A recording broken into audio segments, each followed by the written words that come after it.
शेतकरी मित्रांनो नमस्कार। आज तारीख आहे 26 ऑगस्ट 2024। तर आज आपण एका ठिकाणी आंब्याच्या प्लॉटला व्हिजिट देण्यासाठी इथं आलो आहोत।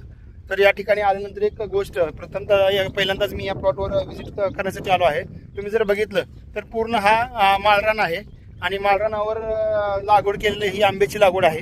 या लागवडीला जवळजवळ 1 वर्ष पूर्ण झालं, पण म्हणावं असं त्याचं व्यवस्थापन झालं नाही किंवा रोपांचे सिलेक्शन करताना खूप कवळी रोपं लावल्यामुळं आणि त्याचं व्यवस्थित निगा न राखल्यामुळे त्यात तुटाळ पण बरीच झालेली होती। आणि त्यानंतर अजून एक या बागेत थोडीशी चूक झाली म्हटली तरी चालेल, ती म्हणजे कोणी तर सांगितलं असेल की बाबा माळरान आहे, तुम्ही काळी माती भरा किंवा गाळ भरा। तर माती भरत असताना त्यांनी जी माती भरलेली आहे ती अशा पद्धतीनं चुनखडी जी तो आपण म्हणतो चुनखडक, अशी चुनखडक असलेली त्यांनी माती भरली आहे। त्यामुळं शक्यतो माती भरत असताना तुम्ही अशी चुनखडीची माती भरू नका, तुमच्या झाडाला त्रास होईल। धन्यवाद।